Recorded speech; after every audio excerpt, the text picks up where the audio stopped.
I'm legally really not meant to comment on the Tinder times. I don't even know if I've told this story. I was literally broken when I left. It was completely devastating. I had reporters trying to go through my window at my little apartment. This was traumatizing to me.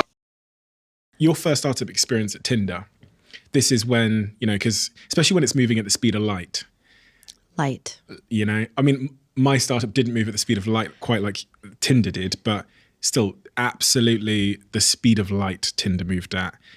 And there's that culture out in San Francisco about, move fast and break things, which is, I think, Facebook popularized. I think that was their slogan. But everyone kind of has adopted that mindset of just go fucking lightning fast and figure it out later. Fix it while we're falling kind of thing.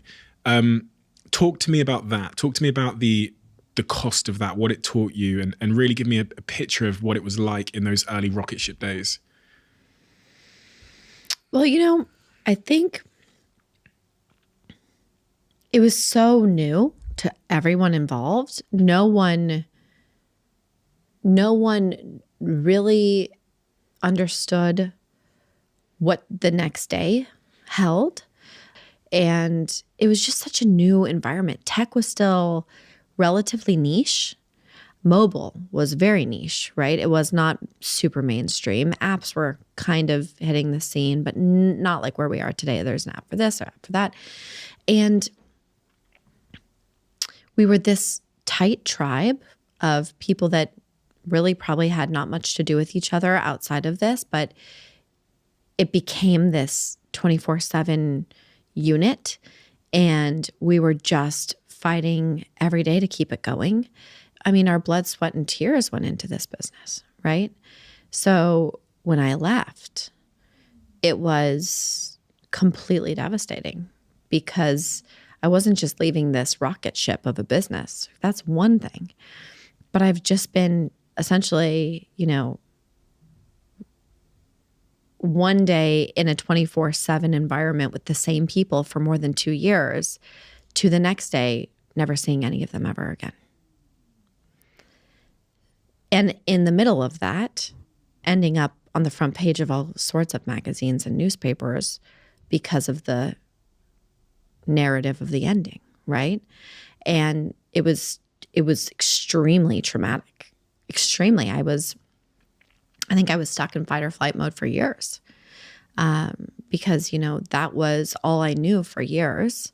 And it had been such a 0 to 100 experience, as you know, when you're in these startups. They're almost their own. I'm definitely not accusing the company of being this, but they become their own little cults. Yeah. And it's really hard to go from that one day to not that the next day, and then to go end up launching a woman version to some degree within 6 months of leaving.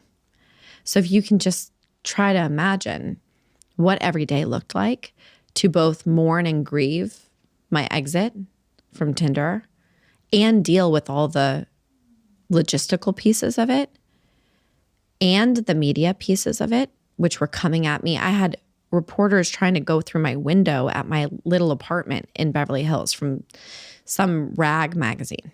I mean, this is just crazy for me. I was a nobody. I mean, I'm still technically a nobody, but it's not like I was on some reality show and I became popular overnight. Like, this was traumatizing to me. And,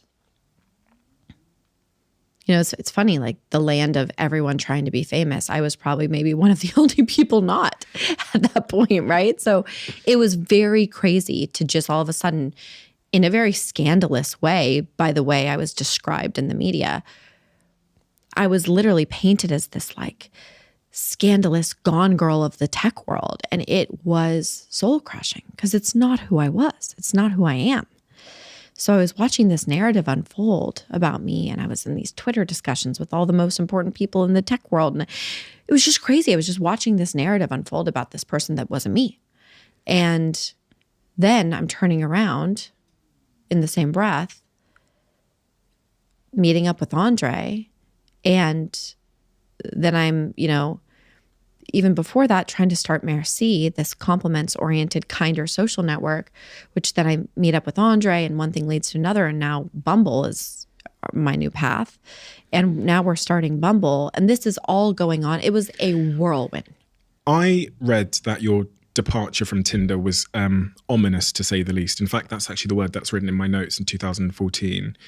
And in the early days of the founding of Tinder, you'd had a relationship with somebody, that relationship had ended. You were then treated in a pretty horrendous way from everything that I read online, threatened multiple times, people saying that they would fire you for things that they didn't have a justification to fire you for, sort of patronizing, condescending behavior to the fact that you were a young female co-founder and how they would take that co-founder title from you. It's actually really hard for me to read, actually, just from, it kind of makes me feel a sense of injustice in my core. You were called annoying and dramatic at certain times when you raised certain concerns. And as a result, you ended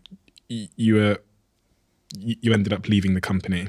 You were fired, I read. You were fired from the company, which is even worse, when you raised certain concerns. You then filed a lawsuit, which went on, and there was certain actions taken, and there was a reported settlement reached at one point. But overall, your treatment while you were at Tinder, specifically from men, read to me like it was allegedly horrific and unfair and sexist.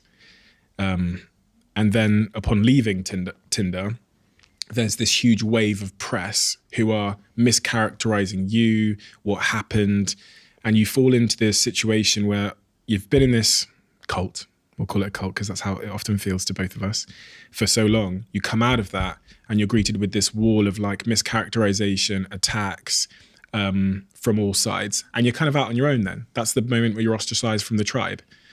And you're dealing with this wave of negativity. Yeah. So, I'm legally really not meant to comment on the Tinder times. But what I will say is I was literally broken during that chapter where I was waking up to headlines about myself. Like you said, I was being described in all sorts of ways. And people were calling my uncle and my ex-boyfriend. I mean, it was this digging, weird investigation into my life. And all I wanted was to just do my job, right? And so it was a very dark, toxic moment. And I felt so alone. And I felt so unsupported because this was before Me Too. This is before Time's Up. Any woman that said anything out of line was called names. And this was still during a chapter, even in modern land, that was not really pro-women. And so no matter what I said or did, I wasn't going to be able to get through. There was judgment. I had friends from college didn't want to talk to me anymore. They were like, "Oh, this feels icky. This isn't that cool." Like all of it, I was ostracized. I had a scarlet letter. And that was such a devastating feeling because let's just remember, I was just a young professional.